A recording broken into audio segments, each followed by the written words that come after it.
बिस्मिल्लाहिर्रहमानिर्रहीम। News with views के साथ मैं हूं अली रज़ा शाह और आप देख रहे हैं यूट्यूब चैनल। नाज़रीन, इमरान खान साहब के ऊपर जो नाहली की तलवार लटक रही थी उसका पहला नतीजा आ गया है।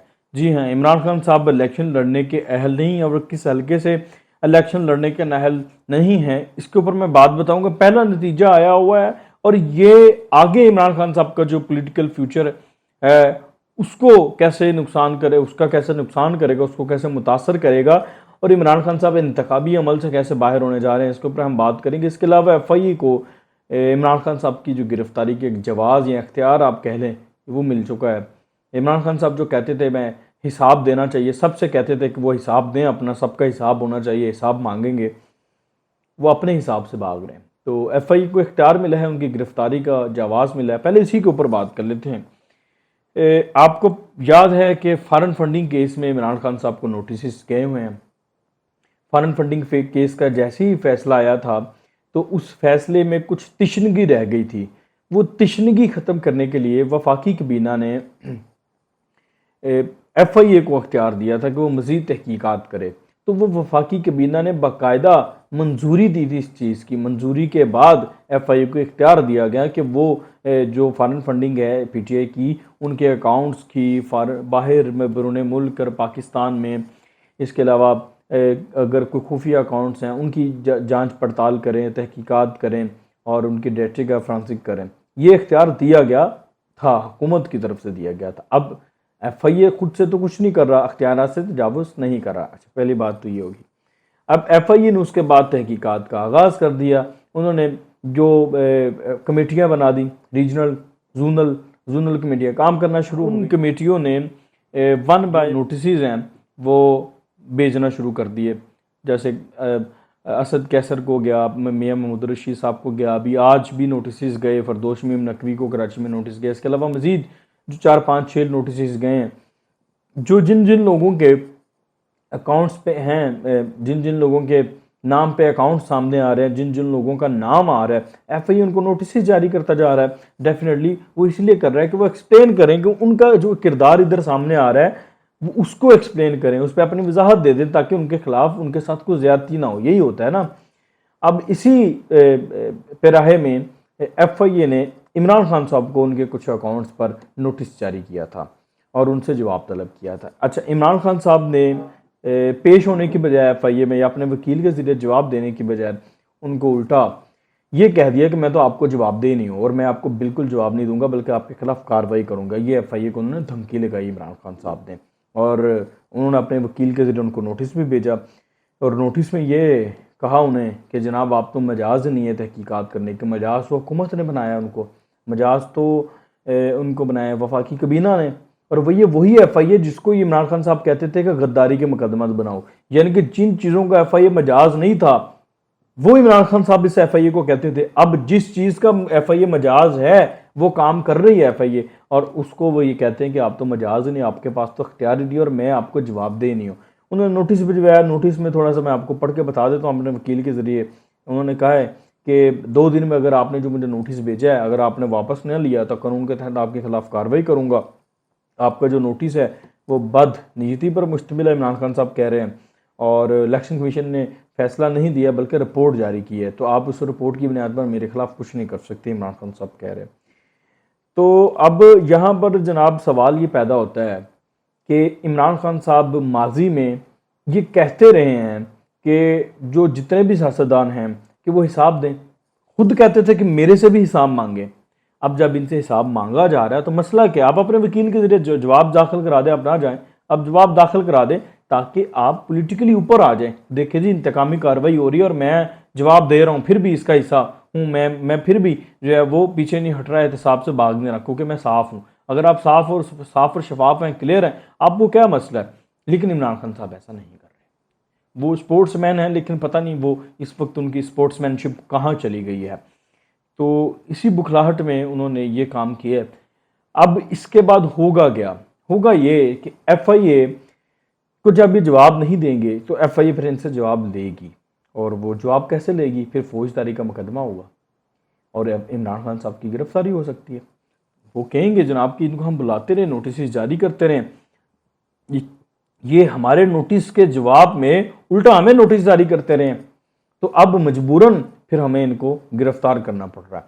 तो फिर FIA एक छोटा सा खत लिखेगी इंटीरियर मिनिस्ट्री को और उनसे इजाज़त तलब करेगी। इजाज़त तलब करने के बाद इमरान खान साहब को हिरासत में ले लिया जाएगा। तो इमरान खान साहब खुद अपने लिए अपनी गिरफ्तारी का रास्ता बना रहे हैं, अपने लिए घड़ा खोद रहे हैं। दूसरी जो सबसे इंपॉर्टेंट खबर है वो आपसे शेयर करनी है कि इमरान खान साहब को एक इम्पोर्टेंट हल्के से नाअहल करार दे दिया गया है। उनको ये फैसला किया गया है, इलेक्शन कमीशन की फैसला की तरफ से फैसला आया है कि वो इलेक्शन लड़ने के अहल नहीं हैं। वो किस बुनियाद पर नाअहल हुए हैं, इलेक्शन क्यों नहीं लड़ सकते और वो हल्का कौन सा, इसके ऊपर मैं बात करता हूँ। हल्का है कौमी असम्बली फैसलाबाद का कौमी असम्बली का हल्का है। अन्य ने 108 फ़ारूक हबीब की सीट थी, फ़ारूक हबीब ने रिज़ाइन किया, फिर ये खाली हुई थी। 9 हल्के थे टोटल, जिनमें से इमरान खान साहब ने इलेक्शन लड़ने का ऐलान किया था कि 9 हल्कों पर मैं इलेक्शन लड़ूंगा, उनमें से एक ये हल्का है।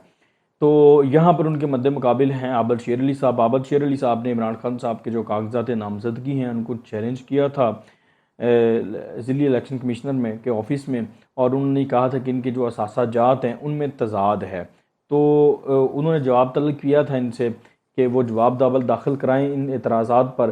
तो इमरान खान साहब की तरफ से जो जवाब दाखिल कराया गया या नहीं कराया गया, उसके बाद ये इलेक्शन कमीशन ने फ़ैसला किया है कि वो उनके चूँकि एहसासात आज़ाद है और वो खातर ख्वाह जवाब भी जमा नहीं करा सके, तसल्ली बख्श जवाब भी जमा नहीं करा सके, तो इसलिए उनके कागजात मुस्तरद कर दिए गए, यानी कि उन्हें नाअहल कर दिया गया उस हल्के से। उस हल्के से वो इलेक्शन लड़ने के अहल नहीं हैं। अब ये एक फ़ैसला बाकी तमाम हल्कों में इम्प्लीमेंट हो सकता है। अब ये हुआ क्यों और कैसे हुआ, पहले तो इसके ऊपर बात कर लेते हैं। ये हुआ जनाब इसलिए है कि तोशा खाना का जो रेफरेंस है वो इमरान खान साहब के गले पड़ने वाला है। आप यकीन करें कि तोशा खाना का जो केस है, रेफरेंस है, वो फॉरेन फंडिंग से बड़ा और ख़तरनाक केस है इमरान खान के लिए। शायद फॉरेन फंडिंग में वो कुछ बारीकियों की वजह से बच निकलें या बाकी जमातों के का भी चूँकि हिसाब है, तो उस वजह से कोई डील शील हो जाए, कोई मामला तय हो जाए, लेकिन तोशा खाना में इमरान खान साहब नहीं बच सकते। इस पे बहुत ही बारीक किस्म की चीज़ें हैं जो इमरान खान साहब के कंफर्म है कि गले पड़ने वाली हैं। यानी कि जिस चीज़ पे वो शोर नहीं कर रहे ना, वो उनके गले पड़ेगी। फॉरेन फंडिंग पे वो शोर कर रहे हैं, उसमें बच जाएंगे, कोई मसला नहीं है, लेकिन ये तोशा खाना जो है ये इनके गले पड़ेगा। वो कैसे है, पहले तो इसके ऊपर हम बात कर लेते हैं। इमरान खान साहब ने जब तोशा खाना से अपने तहाइफ ख़रीदे आधी कीमत पर या उनकी कीमतें कम करके, तो उन तहाइफ को ख़रीदने के बाद उन्होंने वो जो असासा जात उनके ऐड ऑन, इलेक्शन कमीशन का एक असूल है कि कोई भी रुकन कौमी असम्बली या सूबाई असम्बली है वो हर साल अपने असासा जात की तफसील, अपने गोशवारों की जो तफसील है वो जमा करवाएगा। अच्छा, इमरान खान साहब ने जब ये तहाइफ ख़रीदे तो इनके चूँकि इधर से डाटा मिल गया, इधर से डाटा पता चल गया कि ये जो चीज़ें थी उनकी असासाजात में शामिल हुई, लेकिन इमरान खान साहब ने वो असासाजात उस साल इलेक्शन कमीशन में जमा नहीं करवाए थे। अब जब इमरान खान साहब ने वो जमा नहीं करवाए, वो डॉक्यूमेंट्स वहाँ से निकल आए PM हाउस से, और वो रेफरेंस अब PDM ने बना के उधर भेज दिया है इलेक्शन कमीशन में। तो अब जब रेफरेंस वहाँ पर चला गया, खान साहब ने वो असासा जात इलेक्शन कमीशन में जमा नहीं करवाई, उनकी तफसील इलेक्शन कमीशन में जमा नहीं करवाई, गोशवारों की तफसील जमा नहीं करवाई, तो उस पर PDM ने एक रेफरेंस बनाया और वो रेफरेंस इलेक्शन कमीशन में जमा करवा दिया। अब थोड़ा सा मैं माजी में जाता हूँ। मियां नवाज शरीफ साहब का जो केस था जिसकी बुनियाद पर उनको नाअहल किया गया था, वो एक पैनमा की में एक कंपनी का पता चला, दुबई के अंदर एक कंपनी थी, कैपिटल FZE नाम की शायद कोई ऐसी कंपनी थी। उस कंपनी के मियां नवाज शरीफ साहब बेनिफिशनरी ओनर नहीं थे, लेकिन चूँकि वो बेटे के साथ ऐसे ही बंदा किसी बाप के नाम पर एक कंपनी बना लेता है, तो उनको इसलिए नाअहल कर दिया गया कि उन्होंने उस फर्म से सैलरी लेनी थी लेकिन सैलरी ली नहीं, तो वो ना लेने का भी जो मामला था वो भी उन्होंने गोशवारों में जमा नहीं करवाया, तो वो इसलिए नाअहल हो गए, यानी कि वो सादक और अमीन नहीं रहे। तो यहाँ पर इमरान खान साहब के असासाजात में कुछ अहसासों की जो है का इजाफा हुआ और उन्होंने वो गोशवारों में जमा नहीं करवाया, तो इमरान खान साहब तो सीधे सीधे नाअहल होते। इसमें तो उधर तो फिर भी कोई टेक्निकल पॉइंट है मियां नवाज शरीफ के नाअहली का कि इसमें कुछ सुकम है, लेकिन यहाँ उनकी नाअहली होने में कोई सुकम नहीं है। तो उसी का एक बारिश का पहला कतरा ये इधर गिर रहा है ये फैसलाबाद में, क्योंकि ये वहाँ पर जवाब जमा करवा ही नहीं सके। यही जो इसी पे जवाब इलेक्शन कमीशन ने मांगा हुआ है ये 24 तारीख को इनसे, सितंबर तक इसका फैसला कह रहे हैं हो जाना 3 सितंबर तक। 24 अगस्त को इस पे उन्होंने जवाब मांगा हुआ है तोशा खाना पे। तो इमरान खान साहब उधर भी सही तरह से जवाब जमा नहीं करवा पाएंगे, और जब जवाब जमा नहीं करवा पाएंगे तो उनकी नहली वहाँ पर पक्की है।